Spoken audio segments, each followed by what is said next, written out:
it is the most powerful event that happened in the world, and all of us must be personally influenced by that event of the crucifixion of our Lord Jesus Christ and the words which he spoke from the cross. When I was looking at this series for the first time, I was looking at it in amongst a number of famous sayings in a subject or a series called Famous Last Words. And there's lots of them in the Bible. Last words of very faithful people that God has specifically recorded for us, and the lessons they have for us. But there was also an event where I lost a very good friend to lymphoma cancer, and I had a chance to talk to him in the last week of his life. And it was very moving and very powerful for me to see his courage and his strength, knowing that he only had a few days to live and he had a young family, and the difficult things that were going through his mind, because obviously, self-preservation, the will to survive, it's in the heart of all of us. And we would all like to think we would have, great strength if we were facing death and knowing that, our life is just transient and there's a better promise to come. But there is still that uncertainty, that doubt and those fears, because none of us have ever experienced death. So it's entering into something which is completely outside our world. And the subject took on different, proportions, I guess, because of the loss of my friend. And in the process, I looked at these, sayings from various different people on the... Sorry. I'll just go on to here. So I looked at the final words of various different faithful examples, their famous last words. We can think of the example of Jacob, who said to his sons, he charged them and said, "I am to be gathered to my people, bury me with my fathers." And these sayings of these faithful people, it's interesting, they almost epitomize who they were.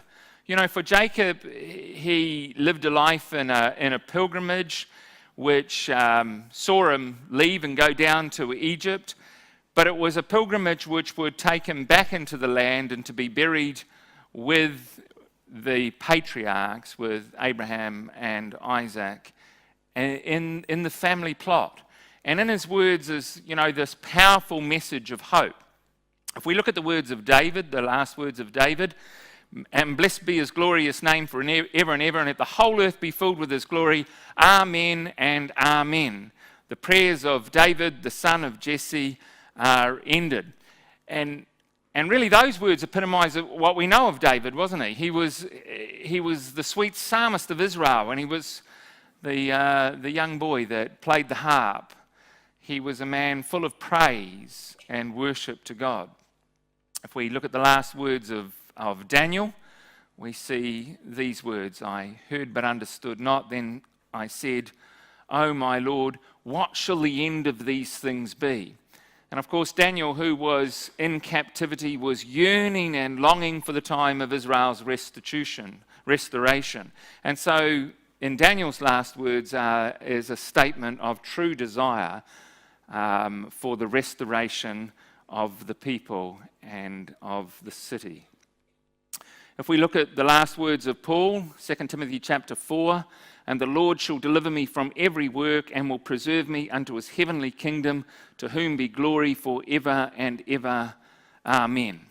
And we see in this Paul's incredible confidence, which in itself is a story in its own, isn't it? Because, Paul went through his whole life where he really had to be able to come to terms with who he was before his conversion.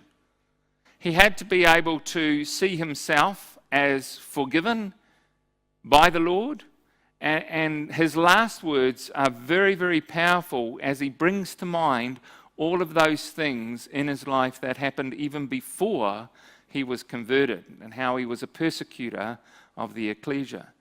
And for him to have that confidence, to know that the Lord was with him and would deliver him from every evil work and had preserved him unto his heavenly kingdom, and that there was a crown of righteousness laid up for him, spoke of his confidence that he had in the Lord. If we look at the last words of the Apostle John, which are so very appropriate to the character and person of John, you see the words, "The grace of our Lord Jesus Christ be with you all. Amen." Revelation chapter 22, verse 21. John, of course, whose name means grace. If you look at his gospel, the law through Moses came, but grace and truth by Jesus Christ became the theme of the gospel. And you see that his final words just epitomize this one who was known as the disciple whom the Lord loved. And the Bible places tremendous emphasis on the famous last words of various different people.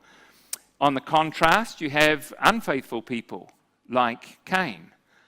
"My punishment is greater than I can bear. Behold, thou hast driven me this day from the face of the ground, and from thy face shall I be hid. I shall be a fugitive and a wanderer in the earth, and it will come to pass, whoever findeth me will slay me."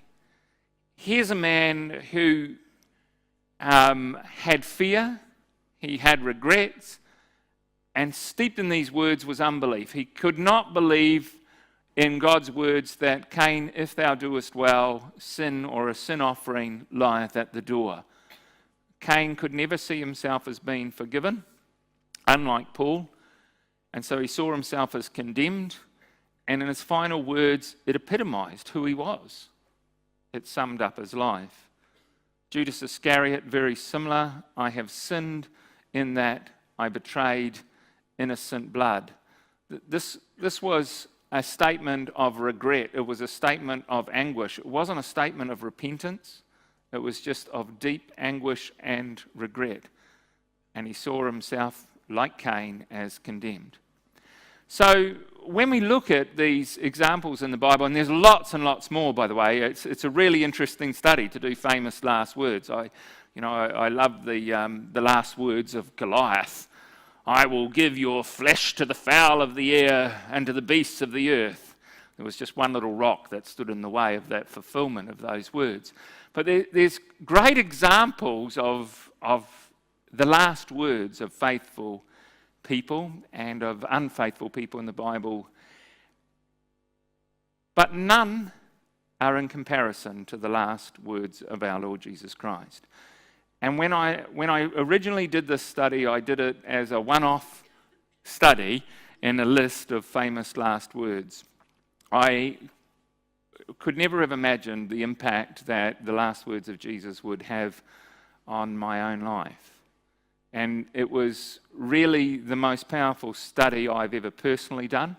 It had an enormous effect on myself and I guess on our family, particularly because of some of the things that were happening at that time. We were going through a tremendous roller coaster of ups and downs.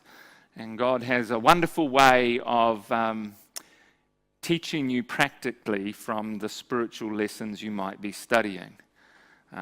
Which is a word of warning in terms of what you might choose to study, because it's highly likely that you might end up going through some trials to learn those practical lessons. And in this case, when I did this study, I went through some very challenging times.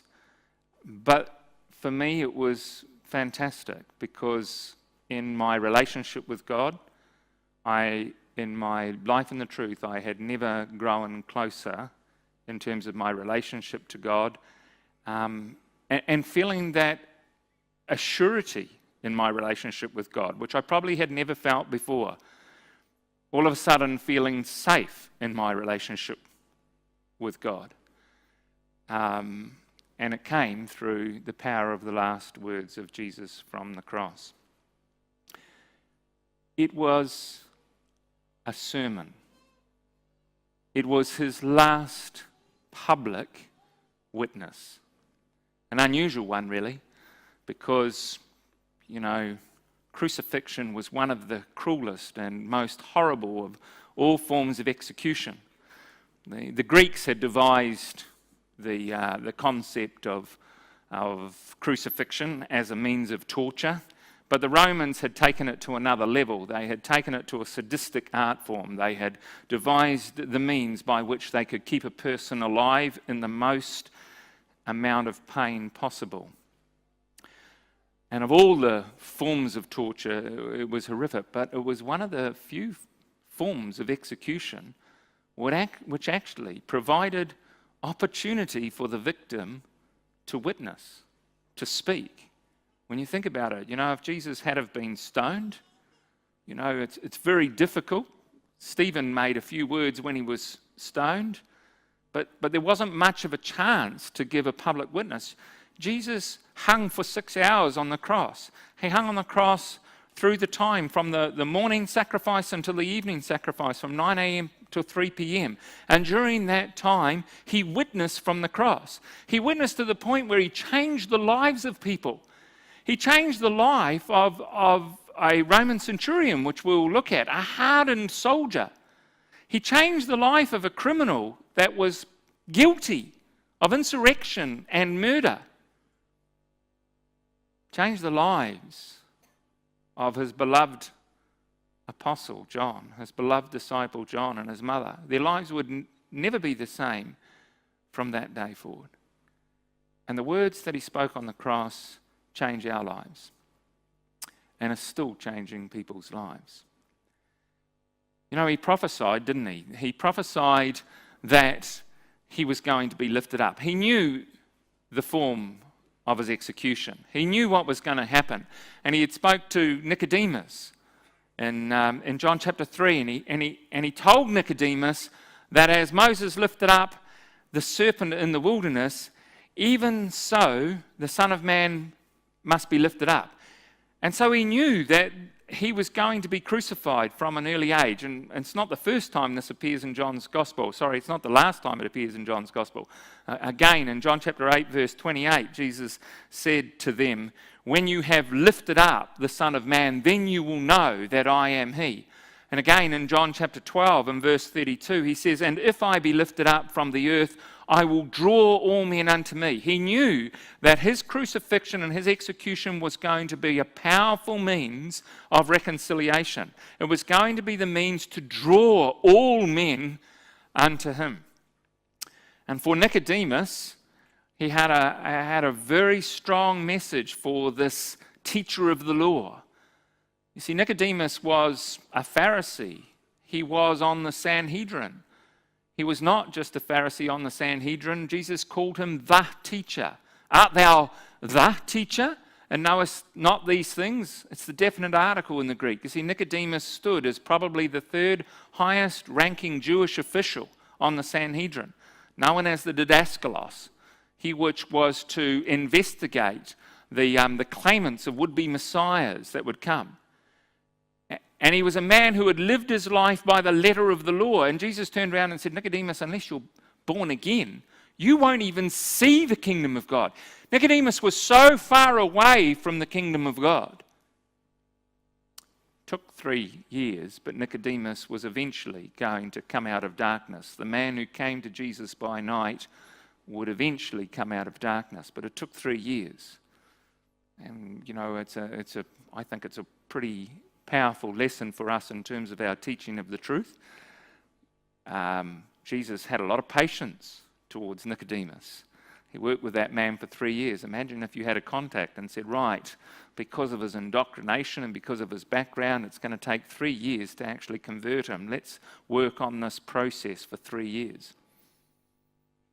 See, we kind of want to have them converted in 3 weeks and changed. But sometimes, when you get a man like Nicodemus who's been brought up and indoctrinated, it takes a long time. So Jesus says to him this incredible illustration which would help him to see. You see, it was going to be Nicodemus that was going to take him down from the cross, wasn't it? Nicodemus.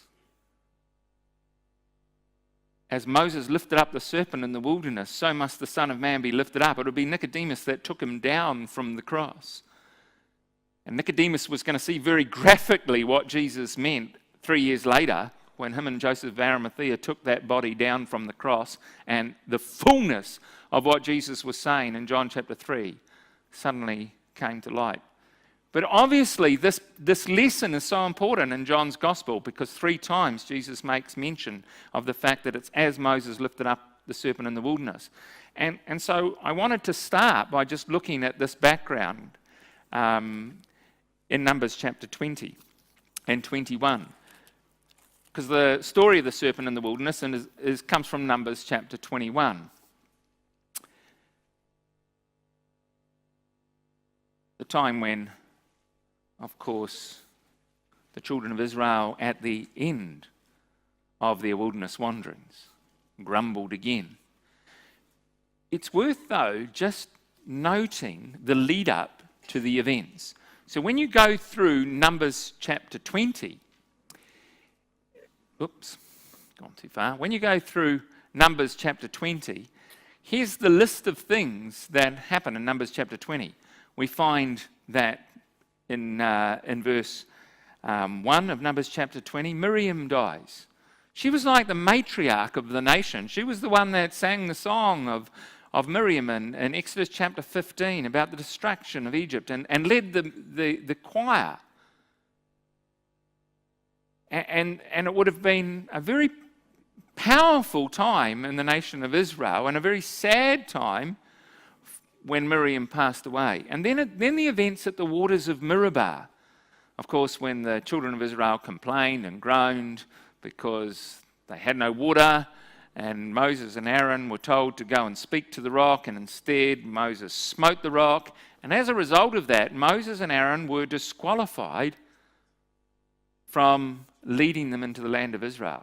Now, if you were in Israel then, imagine what that was like.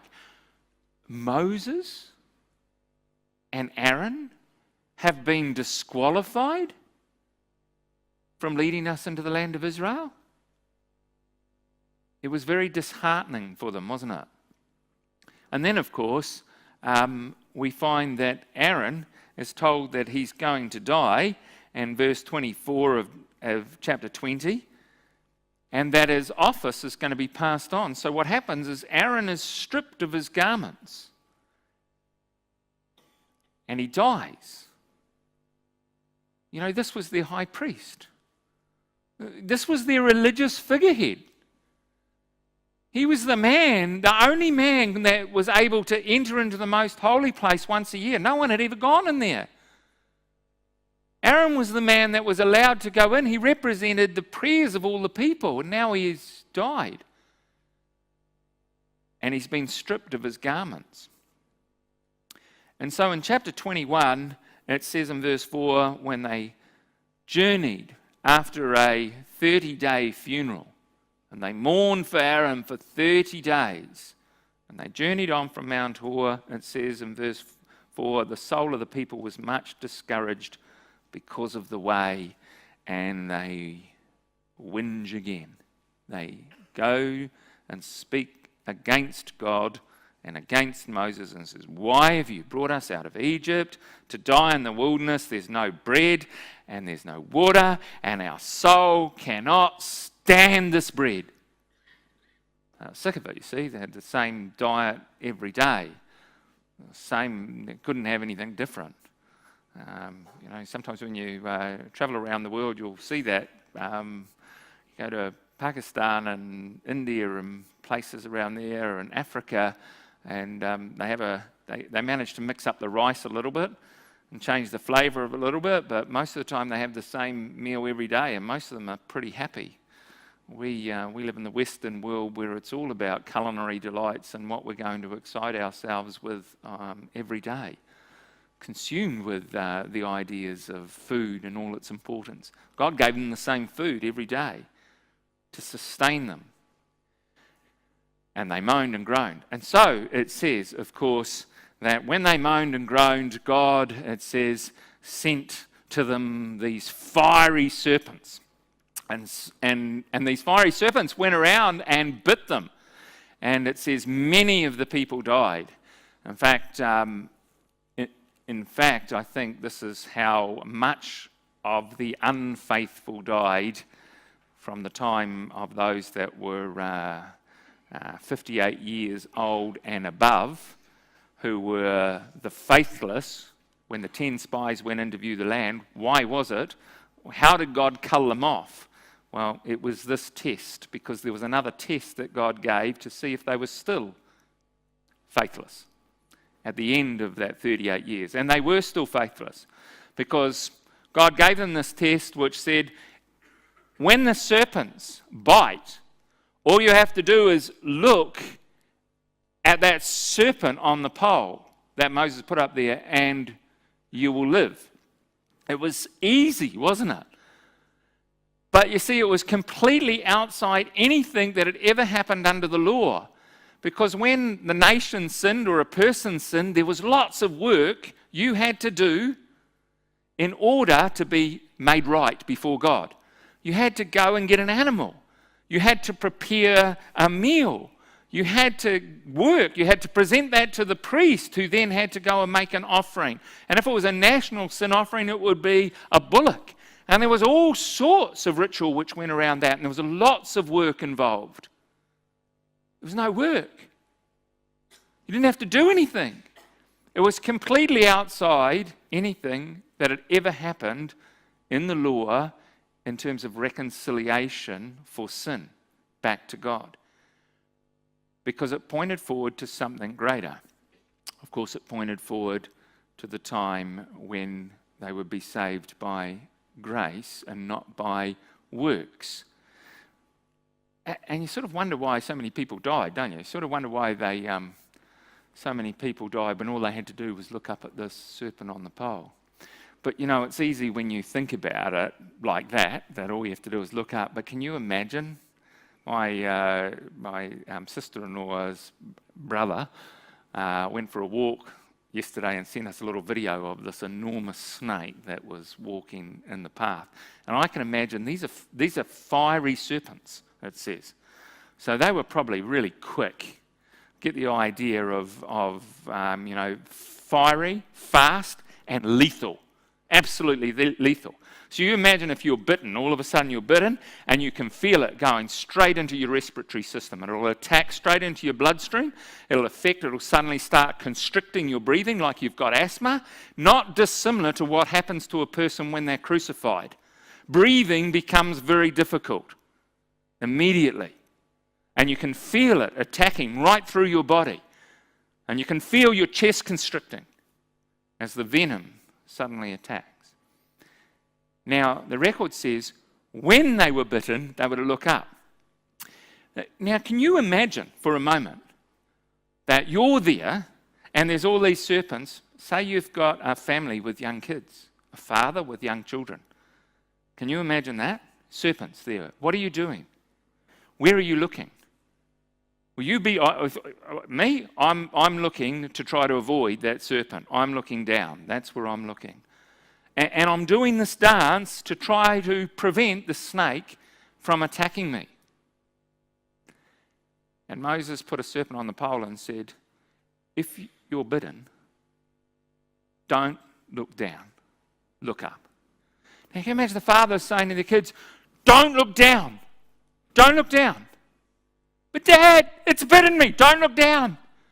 There's another one, it's bitten me, don't look down. And if they stayed focused on the serpent on the pole, they would live. And that was the power of what Jesus was trying to demonstrate to Nicodemus. And it would be the platform for his last public defense.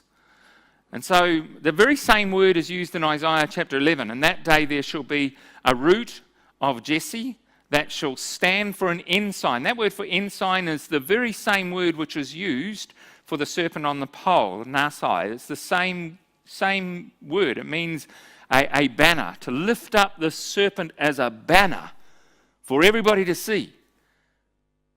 that as an ensign to all people, that the Gentiles shall seek and his rest shall be glorious. And there outside the city, away from the temple, away from Caiaphas, outside the city walls, on this rocky outcrop, on this barren hill, on a dead tree, hung a dying man. And that's where people would find life. And that's where we need to come. You know, coming to the cross is very confronting. Malva Perkis put it this way. He said, early Christians refused to look at representations of Jesus on the cross because they had seen men crucified. Our heart fails and our pen falters as we force ourselves to look at the events of the next 6 hours. It is a sight too terrible to gaze upon for long. We cannot linger in the shadow of the cross, but we must approach and lift our eyes steadfastly towards his, and then pass on our way with bleeding but strengthened hearts, determined that for us this sacrifice will not be in vain. And as we come to look at the sayings of Jesus from the cross, you know, when he first began these sayings, no one was there with him. The disciples had forsook him and fled. None of his friends. The woman stood afar off, it said. It wasn't until much later on, probably late in the morning, that John helps these women overcome their fears and overcome their embarrassment to confront the horror of what they were going to see when they came to the cross. All around him were his enemies, and he was there alone from a human perspective. And we have to come to the cross and confront all the horrors of what we see at the cross. And we have to come really close. We can't stand afar off like the woman. We have to approach, as Malva Perkis says. Because if we don't, we won't hear what's been spoken from the cross. Because Jesus spoke 37, maybe 38 words in the Greek.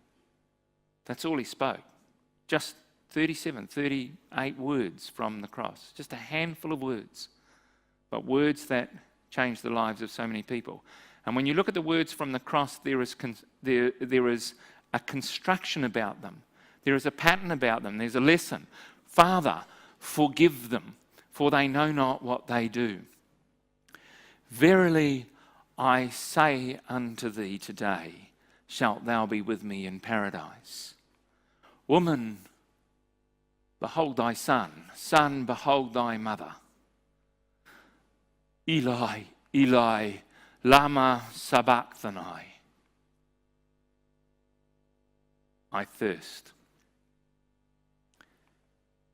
It is finished. Father, into thy hands I commend my spirit. You know, Jesus' first sermon that he ever gave was spoken in absolute idyllic settings, wasn't it? The Sermon on the Mount. Can you picture the scene?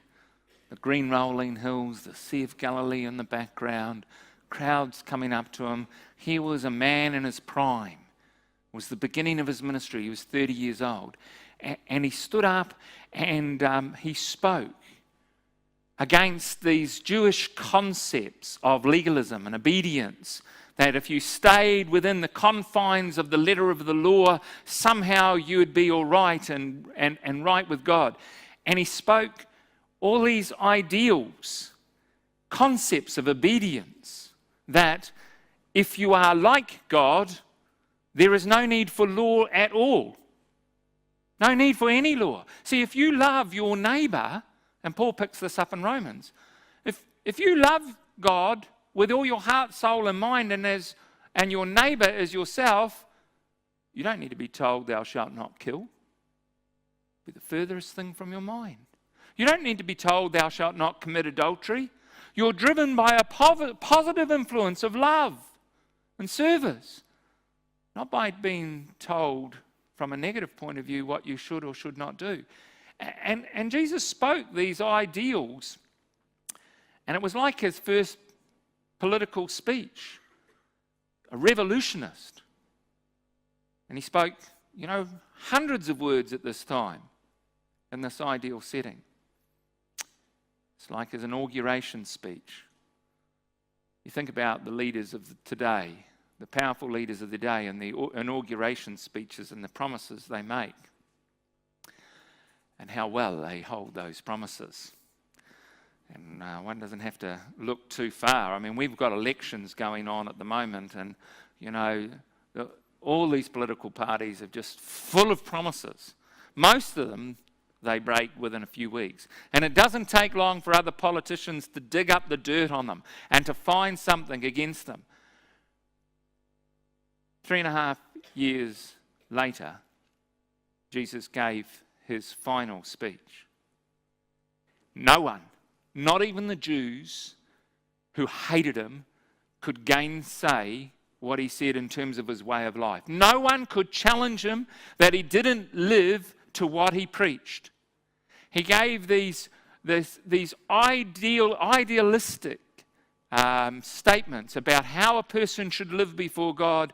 3.5 years later, he had fulfilled those things in a beautiful way. Look at the comparison of the Sermon on the Mount and the Sermon on the Cross, or leading up to his crucifixion. On the Sermon on the Mount, Jesus said, I say unto you, do not resist someone who is evil. In the Epistle of Peter, it says, when he was reviled, he did not revile in return. When he suffered, he did not threaten. In Matthew chapter 5, verse 39, it says, but I say unto you, resist not him that is evil, but whoever smites you on the right cheek, turn to him the other also. Matthew 27, verse 13, and they spat upon him, and they took a reed, and they smote him on the head. Matthew 5, verse 40, it says, if anyone sue you and take your tunic, let him have your coat as well. And the soldiers, therefore, when they crucified Jesus, took his garments and made 4 parts, to every soldier a part, and also his coat. And whoever will compel you to go with him 1 mile, go with him 2.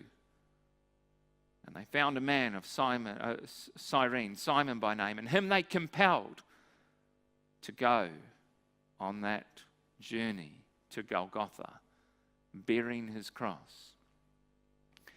But I say unto you, love your enemies and pray for them that persecute you. And of course, the saying that we're going to look at, Father, forgive them, for they know not what they do. In these 7 statements, there is a message behind each of the statements. Father, forgive them, for they know not what they do. It's a statement, isn't it, of mercy. Verily, I say unto thee, today thou shalt be with me in paradise, is a statement of promise or hope or reward. Woman, behold thy son. Son, behold thy mother. We'll look at this tomorrow afternoon, but what a beautiful saying this is. It's Jesus' last will and testament. It's a statement of love. Eli, Eli, lama sabachthani, and we're going to look at this for our exhortation, is not what appears to be on the surface. In the English translation, which is added, my God, why hast thou forsaken me, doesn't appear to be in the original. And it's an interpretation of what Jesus says. And we're going to look and see that, in fact, this is the most powerful statement of trust that Jesus could make. I thirst, a statement of desire. It is finished, a statement of triumph. And Father, into thy hands I commend my spirit, is a statement of dedication. These all bear a message which is about growing in our life and discipleship. And it all starts with compassion and mercy. Again, if we look at the Beatitudes, all of these lessons or themes come out of the Beatitude. Mercy, blessed are the merciful, for they shall obtain mercy. Goes right alongside, Father, forgive them, for they know not what they do. Blessed are the meek, for they shall inherit the earth. Goes right alongside, verily I say unto thee, today thou shalt be with me in paradise. Blessed are they that mourn, for they shall be comforted. Goes right alongside, woman, behold thy son. Son, behold thy mother. Blessed are the poor or broken in spirit, for theirs is the kingdom of heaven. Goes right alongside, my God, why hast thou forsaken me? Eli, Eli, lama sabachthani. Blessed are they that hunger and thirst after righteousness. Goes right alongside, of course, Jesus' statement, I thirst. Matthew 5 verse 18, till heaven and earth pass away, not one jot or one tittle shall in any wise pass away from the law, till all be fulfilled, accomplished, finished. The very same word that Jesus uses when he says, it is done, it is finished. And finally, Matthew 5 verse 8, blessed are the pure in heart, for they shall see God. Goes right alongside, Father, into thy hands I commend my spirit. And you can see how that Jesus' first sermon that he gave, with all of these principles and ideas, are now being outworked on the cross. And there is a construct that is there in Jesus' sermon that he gives from the cross. There is a process of growth. It starts with mercy and hope and love and trust and desire and triumph and dedication. That's our life in the truth. Our entire life starts because God first loves us. He shows mercy to us when we do not deserve it. We have done nothing, and he demonstrates his mercy by calling us. And then we come under this incredible hope that not only it's what the difference is between mercy and grace. Mercy is not receiving what we deserve. In other words, death. God shows mercy. Grace is receiving what we don't deserve. Life. Eternal life. So God's name is merciful and gracious. It's not receiving death, but then giving us life. That's mercy and hope.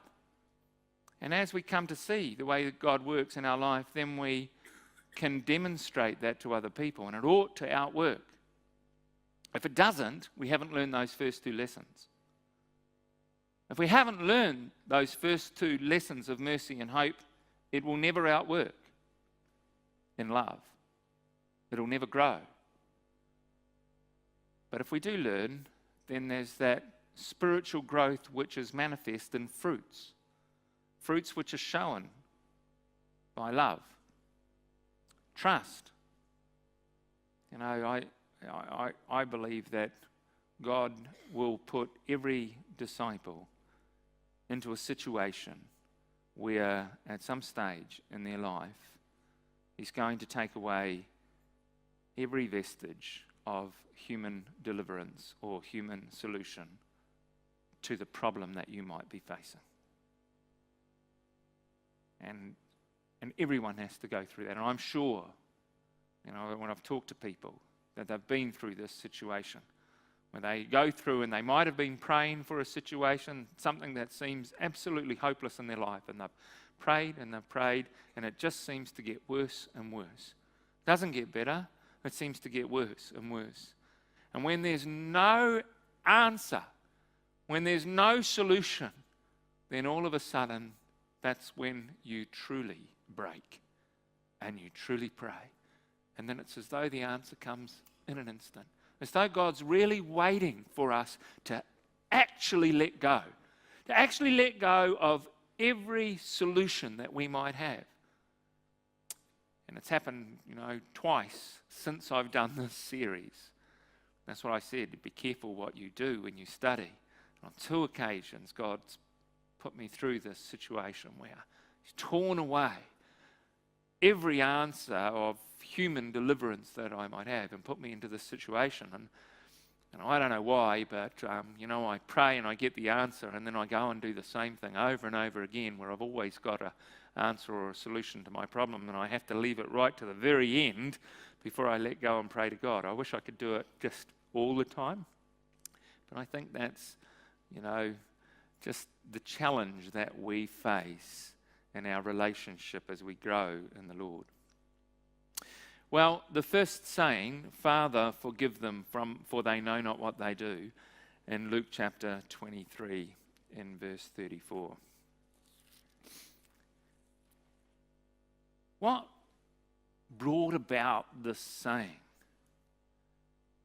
There was all sorts of things that were happening at the cross.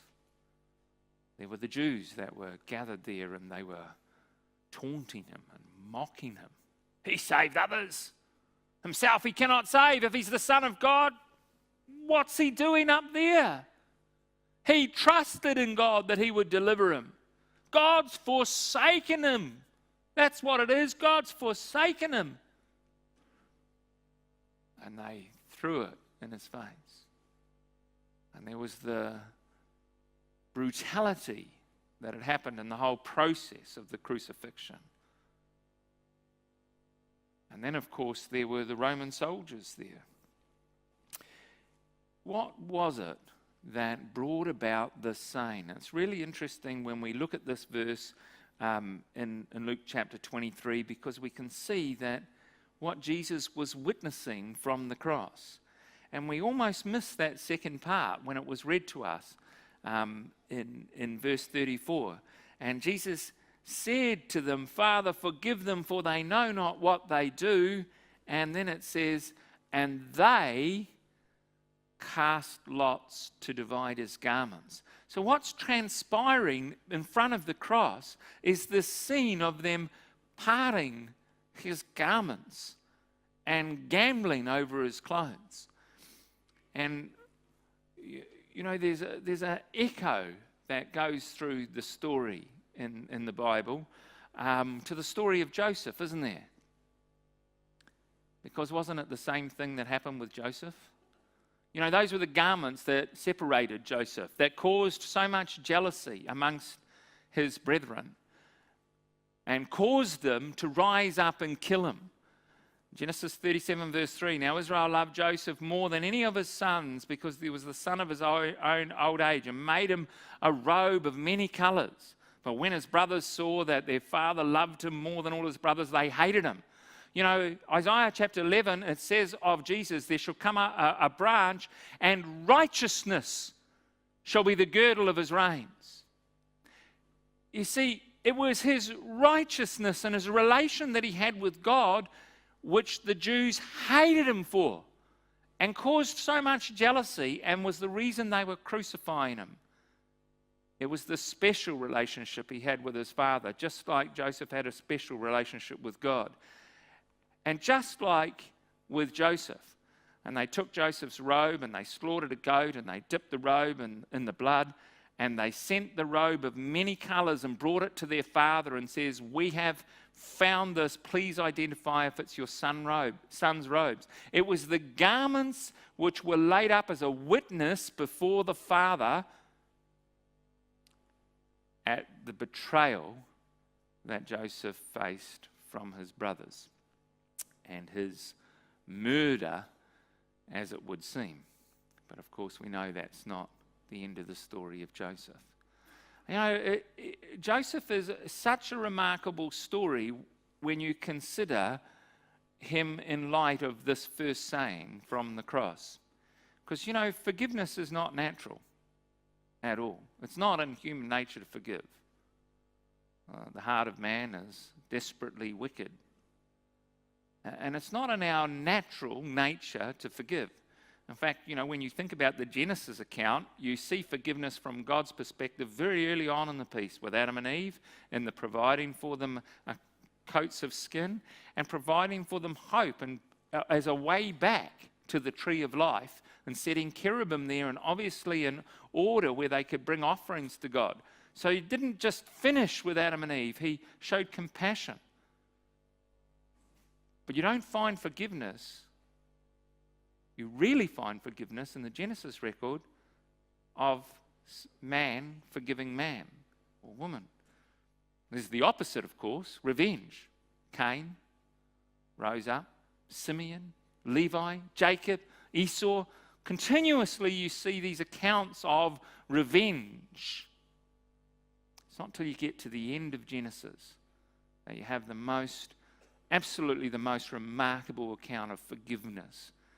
And it's there at the end of Genesis to show, and demonstrate the power of God's working with man. And here was this young man, Joseph, who, his attitude towards his brothers was such that they couldn't comprehend his forgiveness even when he gave it to them, When he went down to Egypt, and he forgave them, and he says, don't be angry with yourselves, God's done this, and he's brought about this salvation for the house of Jacob.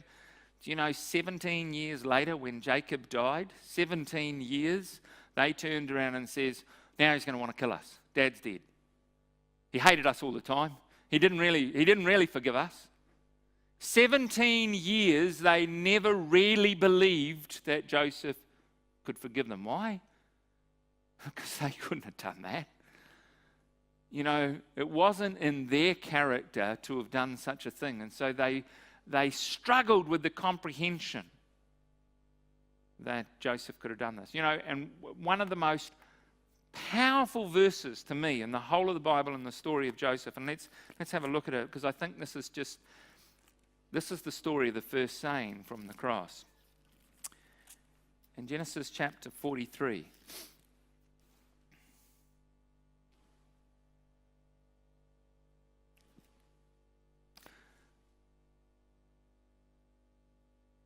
And you get this story where they've come back and they're so desperate for food, and the house of Jacob has come to naught. And it says in verse 1, the famine was sore in the land, and it came to pass when they had eaten up all the corn which they had brought out of the land of Egypt, their father said to them, go and buy a little food. And Judah spake unto him, saying, the man did solemnly protest unto us, saying, you will not see my face unless your brother is with you. Think about that. Joseph, of course, represents the Lord Jesus Christ. They were to appear in judgment before the Lord Jesus Christ. You think Jesus says the same words to us? You will not see my face unless your brother is with you. Our life ought to be about demonstrating this same quality that Joseph had of compassion and reconciliation to our brothers and sisters. And this is the power of Jesus' first statement from the cross, Father, forgive them, for they know not what they do. I was just going to quickly show you this connection as well, and we'll just put it up there where it looks like we're running out of time. It's been normal. But the priest's garments, of course, were highly significant. And we know, of course, that Caiaphas rent his garments. And in comparison, it says of Jesus, when they crucified Jesus, they took his garments and they couldn't rend his special tunic because it was seamless, woven from top to bottom, which happens to be the very same phrase which is used in the veil of the temple, which we'll come back to in our last study. Caiaphas pretty much abdicated his office as high priest when he tore his garments from top to bottom, because the priest wasn't meant to rend their garments. But it was the priestly garments which were meant to set him apart. It was meant to make him special. But here the priest had delivered God's representative to be slain, to be killed. And the only time you really see the subject of the garments and casting lots together come together in the story of the Day of Atonement. So we're just going to rattle through this just quickly and show you the two quotes. But one in the Day of Atonement was really an incredible day, the one day of the year where the high priest entered into the most holy place. But he had to lay aside his normal priestly garments in order to do that. And the record emphasizes that he had to put on special linen robes before he entered in and offered there for the nation. And then he would come back out and he would take those garments off and he would leave them there. And then, of course, is the story in Leviticus chapter 16. Aaron shall bring the goat upon which the Lord's lot fell and offer him for a sin offering, but the goat on which the lot fell shall be the scapegoat. And here you've got the story in Leviticus of the Day of Atonement where the priest's garments and the casting of lots are highlighted in regards to atonement for the nation. You see what the record says? Jesus said, Father, forgive them, for they know not what they do. And they parted his garments and they cast lots for his raiment. And the record's taking you straight back into that story of the Day of Atonement. Well, the centurion that was there that day, his life would never be the same. You know, he was a man who had climbed the ladder in the Roman army, in the ranks of the Roman army, through acts of valor on the battlefield. No one was made a centurion unless they proved themselves with acts of valor. He was a hardened soldier. He was there overseeing the affairs which were taking place at Passover, to make sure there was no uprising, to make sure there was no dissent against Rome.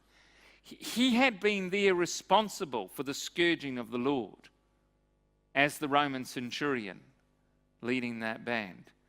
He would have been responsible for his men to carry out the beatings of the Lord with rods.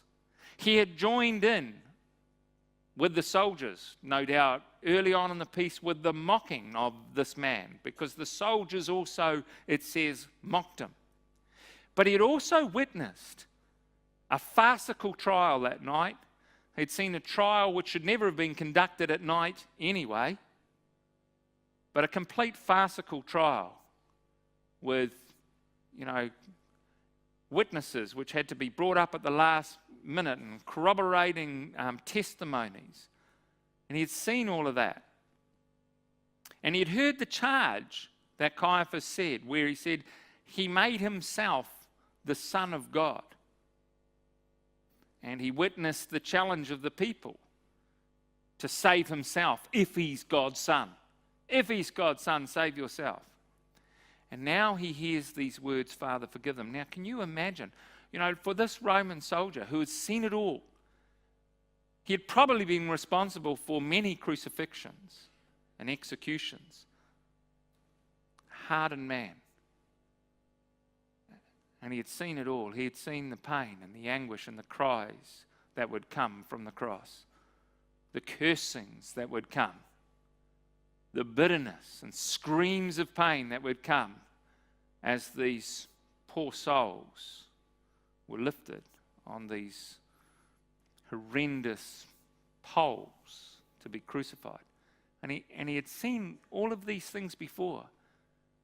But he had seen a man that had gone through this trial who'd retained his composure like no one else. He had wondered at this man who seemed to just be in... He didn't defend himself during the trials. He never defended himself. To a large degree, he hardly said a word. He was like a lamb that was led to the slaughter. So much so that Pilate was even confused. Your own nation has condemned thee. What sayest thou of thyself? And he didn't say anything. He held his peace. And he wondered at this man's composure. And he would never, ever have expected what he heard from the cross, because they all break in the end. They might act tough. They might be staunch and they might be strong and they might be put up there and be able to hold their composure, but they all break. They all break in the end. Crucifixion will get them all. But not this man.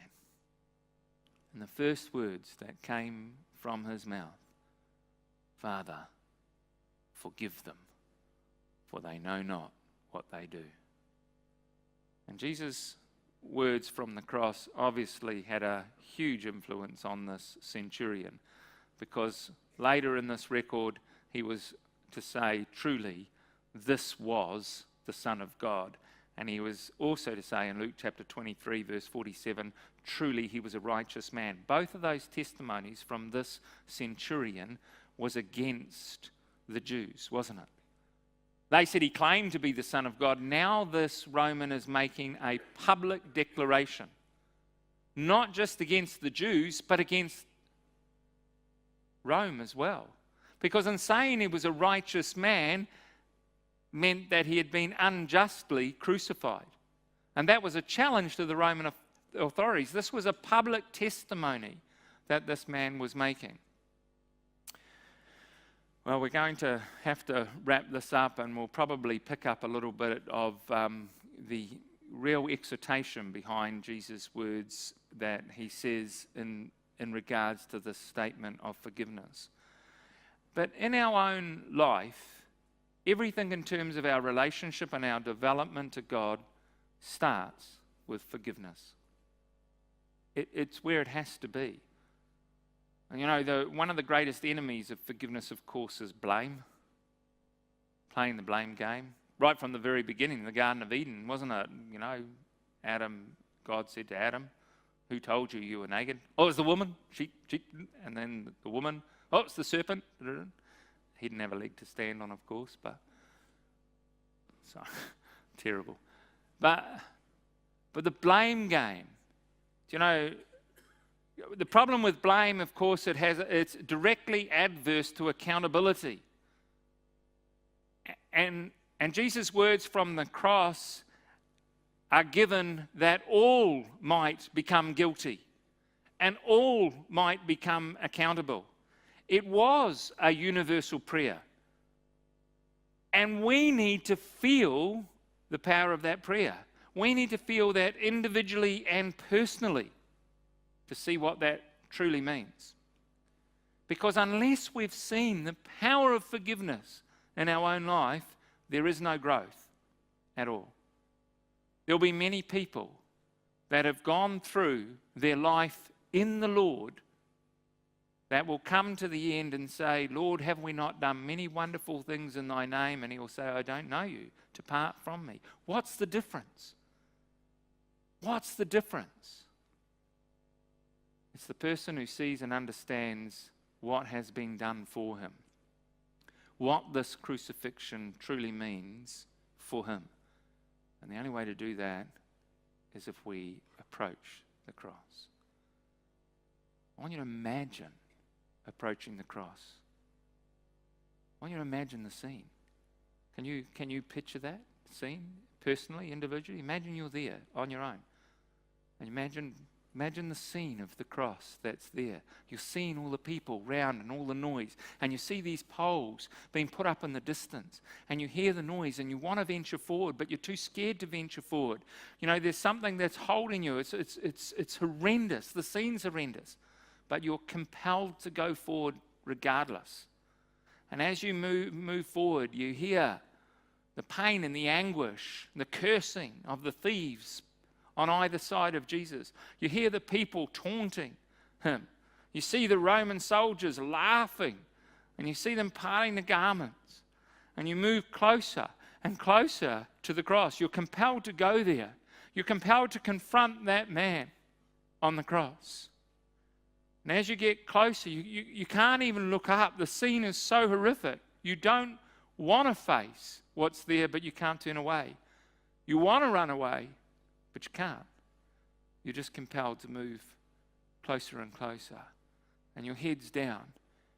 And as you move closer to the one that's in the middle, with his head bowed, it's as though all of a sudden all the noise starts disappearing around you. You can no longer hear the jeers and the taunting. There's silence all around you, and it's as though it's just you and the man that's there on the cross in front of you. And all you can hear is the drip, drip, drip. As you look down at the bottom of the cross, you see the pools of blood. So much blood. You can smell it. It's acrid in the air. There's this copper smell that you can smell. And as you lift your head, you can see his feet and the nails. And you can see the pain that's written all over his body. And you lift your head. And as you lift your head, he begins to lift his. And his eyes suddenly meet yours. And all of a sudden, it's like you've just been opened up.